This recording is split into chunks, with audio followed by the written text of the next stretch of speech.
teman-teman, perkenalkan nama saya Juliari Antoni Patiota dan saya Bernard Sandri Lombos. Kami di sini akan membahas masalah nasionalisme tentang korupsi, Kolusi dan nepotisme dalam pembangunan berkelanjutan. Korupsi adalah tindakan penyalahgunaan jabatan atau kekuasaan publik untuk kepentingan pribadi atau kelompok. Ini bisa berupa penggelapan uang negara, penyuapan, pemerasan, dan berbagai bentuk penyimpangan lainnya. Baik, selanjutnya kita masuk di kolusi. Kolusi adalah kerjasama rahasia antar dua pihak atau lebih untuk melakukan tindakan yang melanggar hukum atau etika. Tujuan kolusi biasanya untuk mendapat keuntungan bersama, seringkali dengan merugikan pihak lain atau kepentingan umum. Contohnya, dua perusahaan bekerja sama untuk memenangkan tender dengan cara membagi keuntungan meskipun salah satu perusahaan sebenarnya tidak memenuhi syarat. Dan selanjutnya nepotisme. Nepotisme di sini adalah tindakan mengutamakan kerabat atau teman dekat dalam pemberian jabatan atau keuntungan tanpa memperhatikan kualifikasi dan kemampuan. Ini bisa terjadi di berbagai bidang, termasuk pemerintahan, bisnis, dan organisasi lainnya. Contohnya, seorang kepala daerah mengangkat anaknya sebagai kepala dinas meskipun ada kandidat lain yang lebih kompeten. Baik, yang berikutnya keterkaitan dengan pembangunan berkelanjutan. Yang pertama, penghambatan pertumbuhan ekonomi. Yang kedua, kerusakan tata kelola pemerintah. Yang ketiga, perparahan ketidaksejahteraan. Yang keempat, kerusakan lingkungan. Yang kelima, penurunan kualitas sumber daya manusia. Yang keenam, ancaman terhadap stabilitas sosial.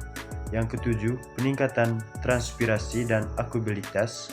Yang kedelapan, pendidikan dan sosialisasi etika. Yang kesembilan, penguatan sistem pengawasan. Dan yang terakhir yaitu penerapan teknologi. Baik, yang berikutnya masalah akibat korupsi, kolusi, dan nepotisme dalam pembangunan berkelanjutan. Yang pertama itu pemborosan sumber daya. Jadi di mana dana yang seharusnya digunakan untuk program-program pembangunan justru dikorupsi, sehingga proyek-proyek penting terbengkelai atau berkualitas rendah. Yang kedua, ketidakadilan akses, di mana ketidakadilan akses ini KKN menciptakan sistem yang tidak adil dalam distribusi sumber daya, sehingga kelompok rentan seperti masyarakat miskin dan terpinggirkan kesulitan mendapatkan akses terhadap layanan kesehatan, pendidikan, dan infrastruktur dasar. Baik, yang berikutnya di sini itu kerusakan lingkungan. Jadi kerusakan lingkungan di mana korupsi dalam izin lingkungan atau pengawasan dapat menyebabkan kerusakan lingkungan yang parah seperti deforestasi, pencemaran air, dan hilangnya keanekaragaman hayati. Yang berikutnya itu hambatan ekonomi.